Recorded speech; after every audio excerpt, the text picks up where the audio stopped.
tabletop. Working through some cat-cows, rounding the shoulders, and lifting the hips and the gaze. And each direction.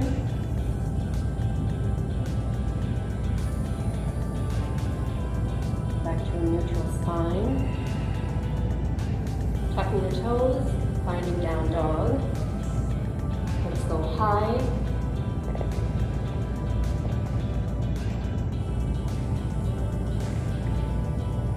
Walking the feet forward between the hands. Ragdoll pose, grab opposite elbows.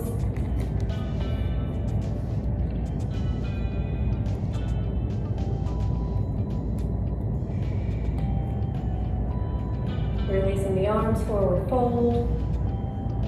Halfway lift on an inhale. Forward fold. Mountain pose, stand and rise.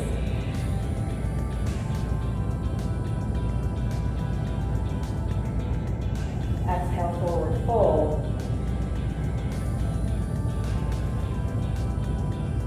Halfway lift. Plant the hands and step back, high plank.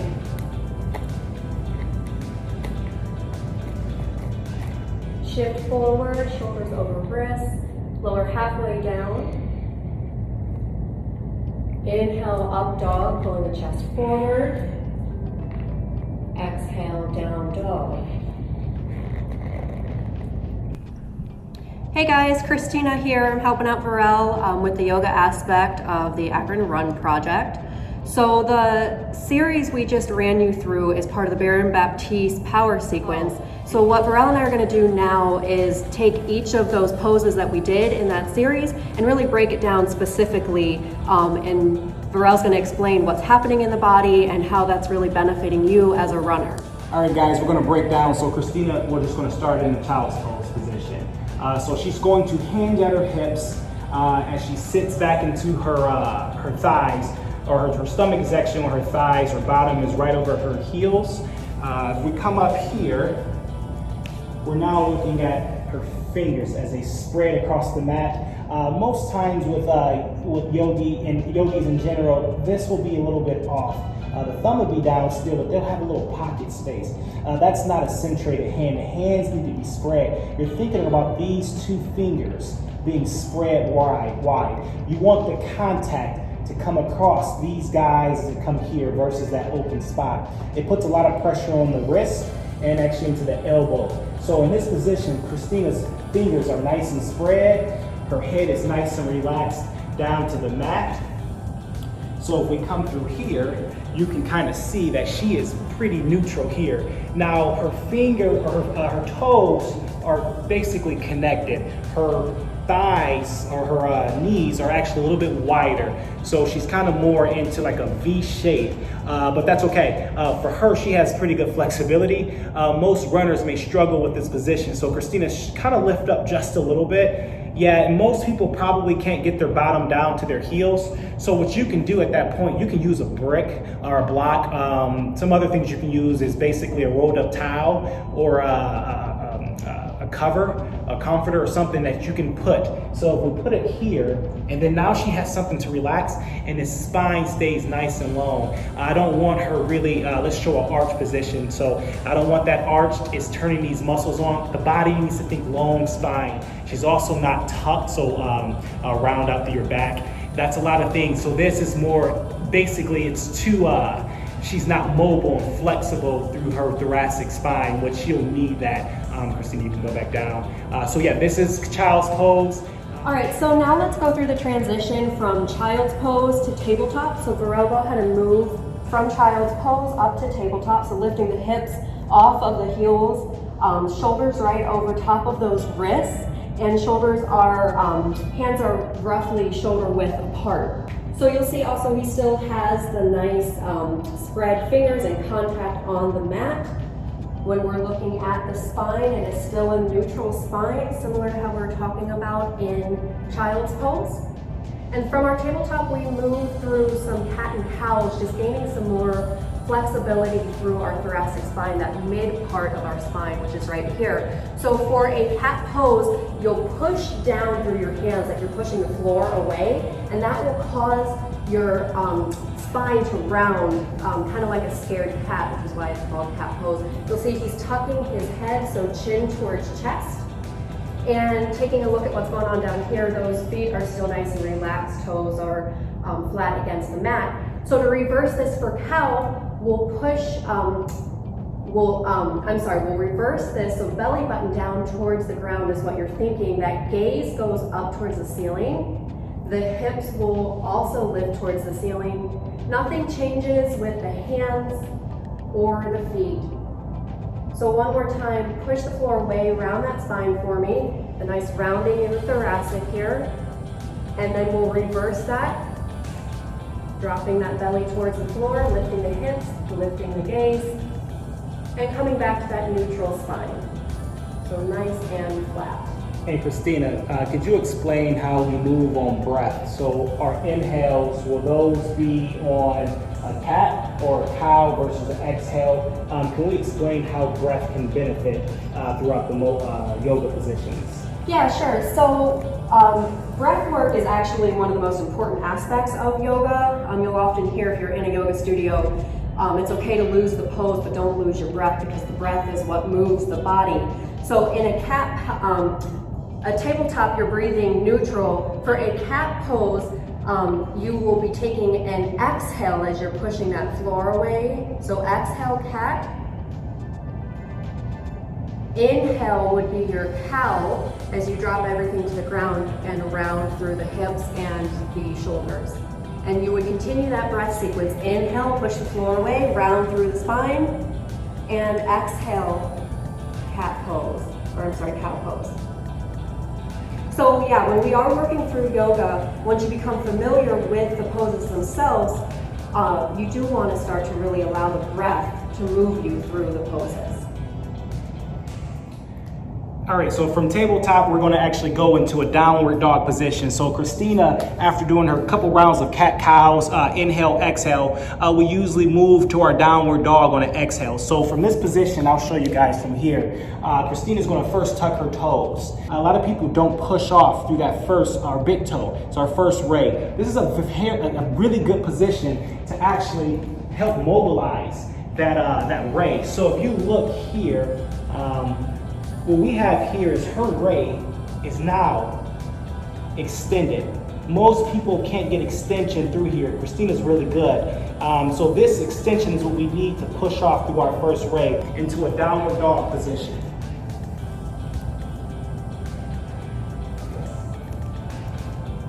So we look at her fingers, once again, nice and spread, even weight across her fingers, our palms on both sides. As we go around, we look at the elbows. So a soft bend in those elbows. She's not locking out for support. She has a little bit bend. When you hyperextend through your elbows, you actually can cause the body to load the passive structures. You don't want those are passive. So having a soft bend, that includes your active structures. So when we look at Christina, she has a soft bend in her elbows. Her crease here is going to be slightly rotated out in line with the thumb. So this here is in line with the crease. That helps activate those deep external rotators into her shoulder blades. As we go up into her shoulder, from the centrated or centered hand up through the elbow, up to the shoulder. Her chest is slightly pressed away from the earth. Her head is nice and long, it's relaxed. Her spine is long here. As we come back out, if we look at her, she's more in a V shape, here to here. Her knees are soft bend that takes the pressure and pull off the hamstrings, but it still offers a stretch. Some people will try to get this heel on the ground. That's okay if it don't touch the ground. Maybe with time it will. Most of the time it's just because these calf muscles are pretty tight. But that's okay. She's still getting the stretch. This is a full body posterior chain stretch. This is what runners need a lot. So this position not only addresses the calves, it actually gets the hamstrings and it gets that low back, and it puts her in a good position while activating and and stabilizing through her shoulders to give us that full sprint and speed that we need at the end of our races. Okay, so the next transition here is down dog to ragdoll. So Verrelle is going to step forward between his hands, and it might be a couple steps, it might be one giant step, whatever works for you right now with where you're at. And then we take the ragdoll position by grabbing opposite elbows, essentially. Good. And here we want to surrender to the ground. We want everything nice and relaxed. We don't want to be muscling through this or trying to hold our head up or anything like that. And you can see here, again, he doesn't have straight legs. It's a nice bend here in the knee. And a lot of this is going to be determined on your hamstring flexibility. And since this is an Akron run project, a lot of us are runners, our hamstrings are often tight. So again, we're trying not to lock out here at the knee. We want to keep a nice soft bend. We're nice and relaxed here through the head and the neck. We're not trying to hold the head up. We're just surrendering down towards the ground. In the spine, we just, neutral spine. There might be a little bit of rounding here just depending on the tightness in your spine. But for the most part, we're relaxed. We see torso is resting on the thighs here. And so from our ragdoll pose, we release those hands to our forward fold, which there's not really much that changes here, just releasing those hands. And we take it all the way up to a mountain pose. So in mountain pose, what we want to think about are pressing down through those feet and using the feet to help propel you forward and up. Arms go up. Good. So with mountain pose here, right, we're nice and tall, long, we're lengthened, core is engaged. We want to watch what's going on with our shoulders here. We want shoulders to be relaxed. So Verrelle, shrug your shoulders up towards your ear. So a lot of us will have the tendency to do this. What we want to do is relax them back down. And then similar to arm position in down dog, we see that the inside part of the elbow is facing inside, right, towards those ears. And hands and thumbs are also facing towards each other. So on an exhale, release your breath, forward fold. Good, and so now we're setting up, forward fold to halfway lift is something that you'll hear repeated as the weeks go on. It's part of setting up a vinyasa flow. So our halfway lift is the next one. So Verrelle, on an inhale, take a halfway lift. And I'm gonna hold him here in this halfway lift long enough to break it down for you guys, because there's some different things going on here with the halfway lift. The shoulders are pulled back. Elbows are tucked in towards the rib cage here on both sides. Okay, we have a nice flat neutral spine. And similar to how those legs were in forward fold, we have a nice soft bend in those knees. And then you want to consider also with halfway lift, this straight line here. So as if there is that thread from the top of the head all the way out through the hips. So almost as if your head is pulling forward in one direction, your hips are pulling back in the other direction. So you're nice and long and extended. So from your halfway lift, you'll exhale, go back down to your forward fold. And now we're ready to head into a high plank. So we'll go from inhale to a halfway lift. And what we'll do next is we'll go exhale to a high plank. Now in most vinyasa flows, some people will say Chaturanga Dandasana. That's basically high plank to low plank all in one. But for today, we're just gonna go from a high plank down to a low plank position. Christina, bring your knees down to the mat.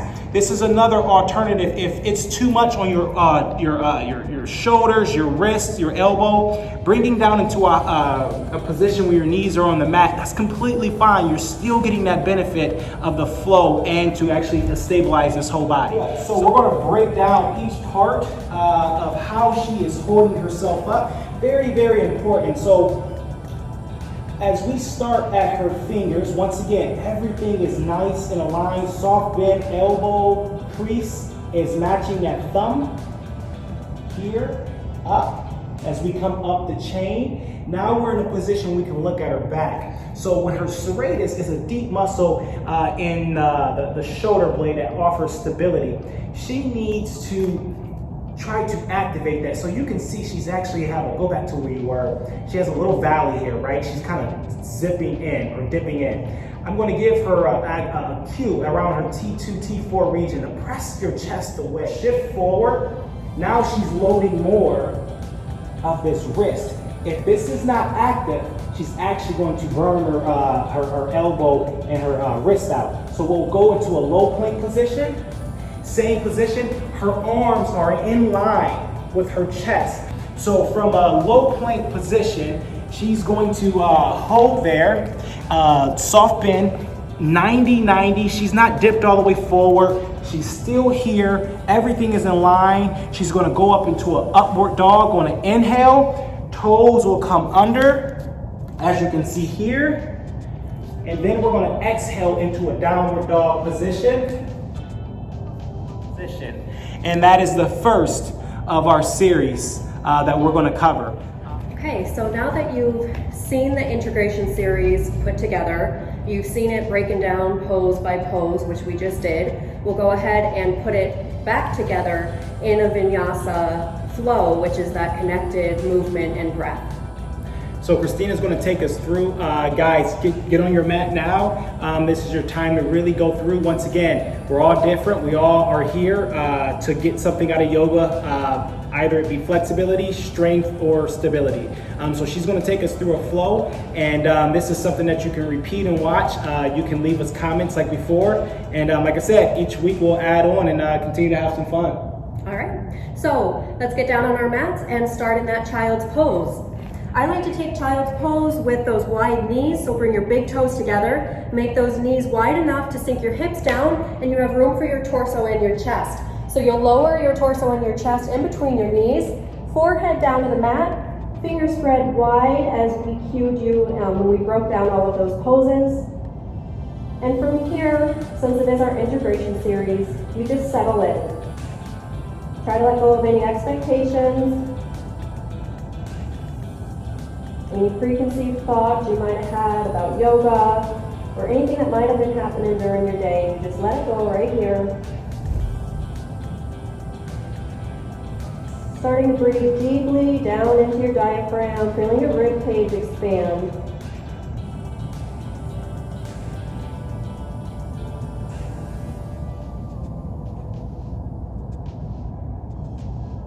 And on an inhale, shifting forward to that tabletop position. So we'll come up through the hands.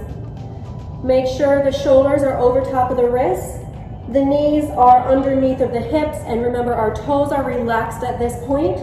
Our gaze is down kind of right in front of our fingertips. So our neck is nice and long and straight here. And we'll move through some cat-cows here, gaining some mobility through that thoracic spine. So starting with cat, we'll push the floor away, rounding through the spine, tucking the chin. Good, and on an inhale, we'll reverse that. Take the gaze up towards the ceiling, drop the belly, lift the hips. Good, exhale, cat. Inhale, cow.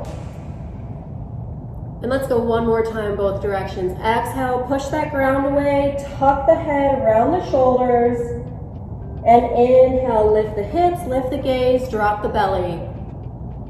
Good, exhale, neutral spine. Tuck the toes under, and we'll lift the hips to that down dog. So taking those hips high, straightening out those legs, remembering all of those cues. Nice soft bend in the knees. Soft bend in the elbows. The inside of those elbows are rotating forward towards the front of your mat. Neck is long. All points of contact through your hands here. And breathe.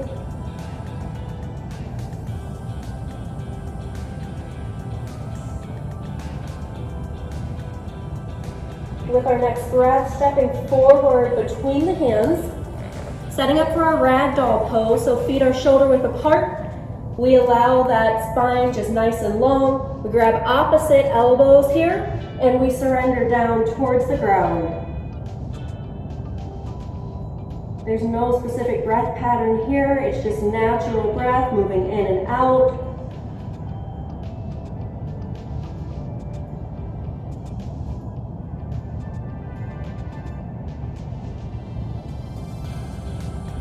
Releasing our grip, so hands come back down towards the ground. I want you to think about pushing those feet into the ground, making contact in all four corners of your feet. And on your next inhale, lengthen, lifting those arms and rising to a mountain pose. Nice and long here, shoulders relaxed, core engaged. And on an exhale, we'll dive forward into that forward fold. Inhale takes us to that halfway lift, so tuck the elbows in, open through the shoulders. Remember, we're reaching head and hips in opposite directions. We have a nice long spine. On an exhale, we'll release those hands down, stepping into our high plank.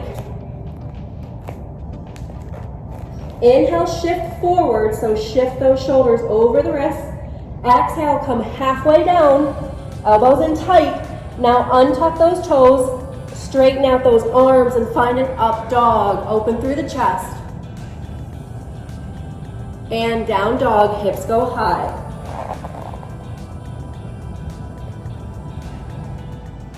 So one more time, all the way from the beginning from child's pose. So we'll lower those knees, find child's pose. And on an inhale, shifting forward to that tabletop position. So we'll come up through the hands. Make sure the shoulders are over top of the wrists. The knees are underneath of the hips. And remember, our toes are relaxed at this point. Our gaze is down kind of right in front of our fingertips. So our neck is nice and long and straight here. And we'll move through some cat-cows here, gaining some mobility through that thoracic spine. So starting with cat, we'll push the floor away, rounding through the spine, tucking the chin. Good, and on an inhale, we'll reverse that. Take the gaze up towards the ceiling, drop the belly, lift the hips. Good, exhale, cat. Inhale, cow. And let's go one more time, both directions. Exhale, push that ground away, tuck the head around the shoulders. And inhale, lift the hips, lift the gaze, drop the belly. Good, exhale, neutral spine. Tuck the toes under, and we'll lift the hips to that down dog. So taking those hips high, straightening out those legs, remembering all of those cues. Nice soft bend in the knees. Soft bend in the elbows. The inside of those elbows are rotating forward towards the front of your mat. Neck is long. All points of contact through your hands here. And breathe.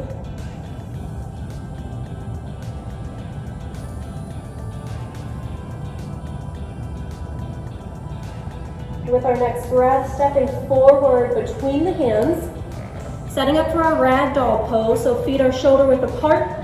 We allow that spine just nice and long. We grab opposite elbows here, and we surrender down towards the ground. There's no specific breath pattern here. It's just natural breath moving in and out.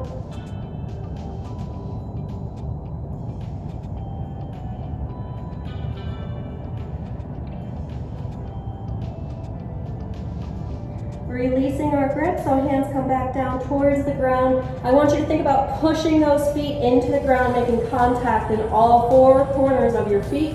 And on your next inhale, lengthen, lifting those arms and rising to a mountain pose. Nice and long here, shoulders relaxed, core engaged. And on an exhale, we'll dive forward into that forward fold. Inhale takes us to that halfway lift, so tuck the elbows in, open through the shoulders. Remember, we're reaching head and hips in opposite directions. We have a nice long spine. On an exhale, we'll release those hands down, stepping into our high plank. Inhale, shift forward, so shift those shoulders over the wrists. Exhale, come halfway down, elbows in tight. Now untuck those toes, straighten out those arms and find an up dog. Open through the chest. And down dog, hips go high.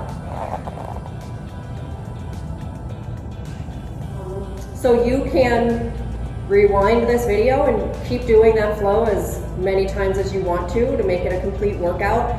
Believe it or not, just those few poses done repeatedly with breath will get you a pretty good workout. So recommendation, if you guys want to go through the flow at home, hold these poses for about 5 breath cycles. Inhale, exhale, really expand in and exhale out 5 times. That'll give you each pose the ability to kind of feel that hold and that strength. And you know, we do understand that some of you watching this might already be yogis, maybe even experienced yogis.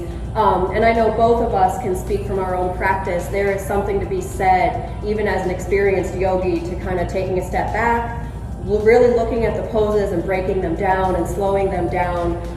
So hopefully this is beneficial not only to the beginner yogi, but also to those of you that are experienced out there.